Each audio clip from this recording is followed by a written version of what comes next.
हम जिन्हें लाखों करोड़ों सालों से भगवान मान रहे हैं, क्या वो कोई परग्रही तो नहीं थे? हो सकता है हमारे सभी भगवान किसी स्वर्ग या फिर हेवन नाम की जगह पर रहते हो। पृथ्वी को ही ले जाके समुद्र में छुपा दिया था, और जैसी डिस्क्रिप्शन हमारे धर्मों ग्रंथों में ब्रह्मलोक की गई है, ठीक वैसी ही डिस्क्रिप्शन नासा के वैज्ञानिकों ने ब्लैक होल की गई है।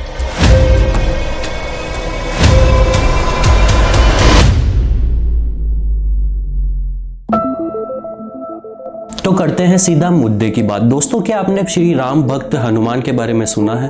अगर नहीं सुना है तो आज सुन लेना, और वो लोग भी जरूर सुन लेना जो लोग श्री राम, हनुमान, रामायण इन सबको काल्पनिक बताते हैं। दोस्तों, अगर आपके आसपास भी ऐसे लोग एग्जिस्ट करते हैं तो आप ये वीडियो उन्हें भी शेयर करिएगा, क्योंकि ये वीडियो ऐसे लोगों का मुंह बिल्कुल बंद कर देगी। अगर आप भी रामायण काल के सबूतों से वाकिफ नहीं है तो आप इस वीडियो को पूरा जरूर देखना। दोस्तों, आज के इस मॉडर्न जमाने में हम जब भी किसी पुरानी या प्राचीन टाइम की बात करते हैं तो लोग उसमें इतना ज्यादा दिलचस्पी नहीं दिखाते हैं, और मैं भी जब किसी के सामने रामायण या प्राचीन काल की कोई बात करता हूं तो वो लोग मुझे काफी इंसल्ट करते हैं। लेकिन पता नहीं गाइस, मेरे अंदर का ऐतिहासिक कीड़ा मुझे शांत नहीं रहने देता है, और सब लोग मुझे यही कहते हैं कि भाई पुराना जमाना जो था वो तो गया, तू अपना ध्यान रख। लेकिन गाइस, वो इतिहास ही तो है जो हम इंसानों के होने का सबूत है, और बिना इतिहास के हम इंसान भी किसी जानवर की तरह ही है। और इसी इतिहास को खंगालते हुए पुरातत्व शास्त्रियों को बहुत कमाल की चीज मिली है, जिसे देखने के बाद आप भी बहुत ज्यादा शॉक हो जाओगे और ये सोचने पर मजबूर हो जाओगे कि जो एंशिएंट टाइम था वो काफी ज्यादा डेवलप था, और ये बोलने पर मजबूर हो जाओगे जय Shri Ram. Welcome everyone to God versus science chapter 4।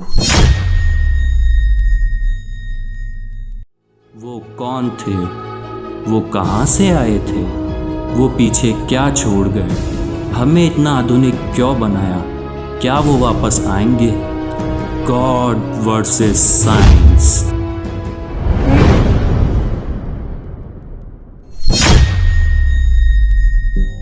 Guys, क्या आपको पता है हमारे धर्मों ग्रंथों में टाइम यानी युग को 4 पार्ट में डिवाइड किया गया है? सतयुग, त्रेता युग, द्वापर युग और कलयुग। पिछली वीडियो में हमने सतयुग को डिस्कवर किया था। ये वीडियो आपको काफी ज्यादा पसंद आई थी। अगर आपने वो वीडियो नहीं देखी है तो आप आई बटन पर प्रेस करके वो वीडियो जरूर देखें। और आज की इस वीडियो में हम त्रेता युग को डिस्कवर करेंगे। गाइस, सबसे पहले मैं आपसे एक क्वेश्चन करना चाहूंगा। आप मुझे बताइए कि इंसानों की सर्जरी जो ऑपरेशन होता है वो सबसे पहले किसने किया, या इसका इन्वेंट किसने किया? अब आपके दिमाग में एक ख्याल आ रहा होगा, जरूर कोई अंग्रेज या फिर कोई साइंटिस्ट होगा जो कि फॉरेन कंट्री से बिलोंग करता होगा। थोड़े टाइम पहले मेरे भी दिमाग में यही ख्याल आया था, लेकिन मैं गलत था। एक्चुअल में मैंने जब इस चीज को गूगल किया तब मेरे होश उड़ गए, क्योंकि मुझे पता चला कि सर्जरी या ऑपरेशन की शुरुआत सबसे पहले हमारे प्यारे देश भारत के अंदर त्रेता युग के अंदर ही हो गई थी, और इसकी शुरुआत महर्षि सुश्रुत ने की थी। इन्हें आप फादर ऑफ सर्जरी या फिर विश्व का सबसे पहला डॉक्टर भी कह सकते हैं। इनके द्वारा एक बुक भी लिखी गई थी जिसका नाम है सुश्रुत संहिता, और इस बुक के अंदर गाइस 1000 से भी ज्यादा ऑपरेशन की पूरी प्रोसेस को मेंशन किया गया है, और इन सारी ऑपरेशन की जो प्रोसेस है उनको काफी डिटेल में मेंशन किया गया है। और इन्होंने उन ऑपरेशन को करने के लिए पूरे 125 इक्विपमेंट को डेवलप किया था, जिसमें सुइयां, कैंचियां, चिमटियां, ऐसे बहुत सारे इक्विपमेंट शामिल है। और पता है, महर्षि सुश्रुत उस एंशिएंट टाइम में हड्डी टूटना, मोतियाबिंद, प्लास्टिक सर्जरी, ऐसी बहुत हाईली सर्जरीज वो काफी आसानी से कर दिया करते थे। जब मुझे ये चीज पता चली तो मेरे दिमाग में एक ख्याल आया, हो सकता है ये ख्याल आपके भी दिमाग में आए। वो ख्याल ये है कि उन्हें ये ज्ञान कहाँ से मिला? तो गाइस, इसका जवाब है उन्हें ये सारा ज्ञान उनके गुरु धन्वंतरी के द्वारा मिला था। धन्वंतरी का उल्लेख हमें रामायण में भी देखने को मिलता है, जिन्होंने एक बार लक्ष्मण जी की भी सर्जरी करके उनकी जान बचाई थी। वही धन्वंतरी महर्षि सुश्रुत के गुरु भी थे। अगर अब भी आपको मेरी बात का यकीन नहीं है तो आप सीधा जाके गूगल करिए who is the father of surgery, और आपको एक ही नाम देखने को मिलेगा जो कि है महर्षि सुश्रुत।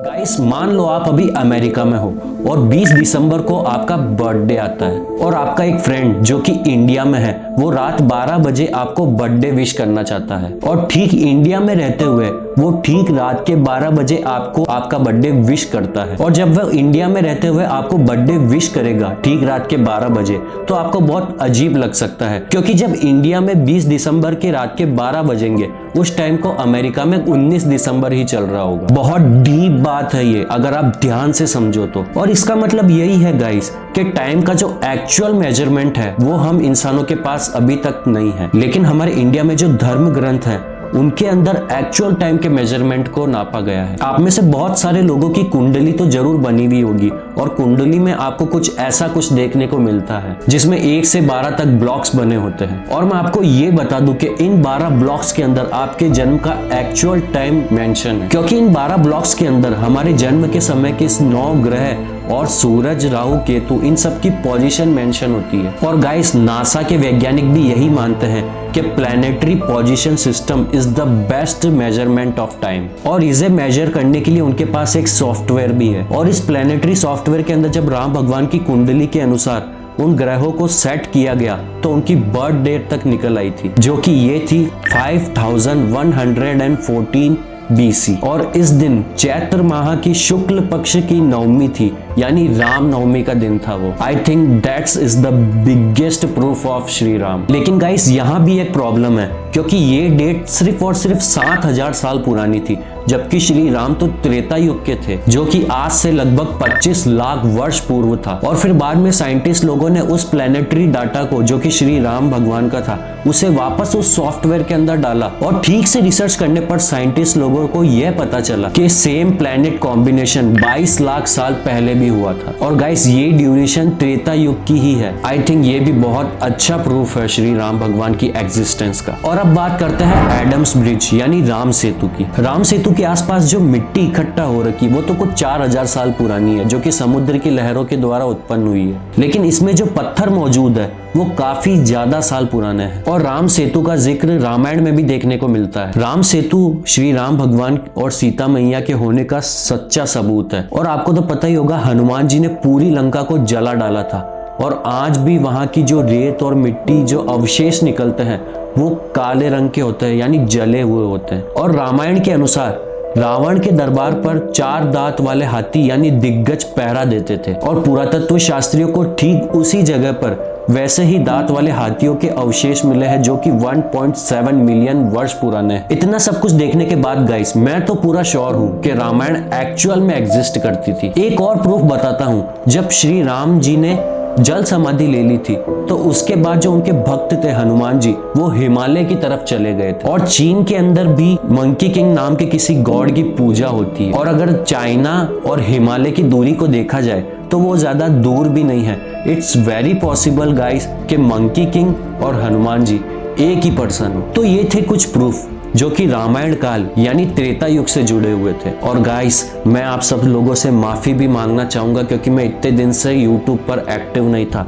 मैं कहीं दूसरी जगह बिजी था। लेकिन अब मैं प्रॉमिस करता हूँ कि मेरे वीडियोस रेगुलरली अपडेट होते रहेंगे। तो मिलते हैं गाइस नेक्स्ट वीडियो में, तब तक के लिए बने रहिएगा हमारे चैनल पोर्ट्रेट पीके पर। और आपको ये वीडियो कैसा लगा वो नीचे कमेंट सेक्शन में जरूर बताइएगा। और ये भी बताइएगा कि आपको क्या लगता है, रामायण सच में हुई थी या फिर ये भी एक मनगढ़ंत कहानी है।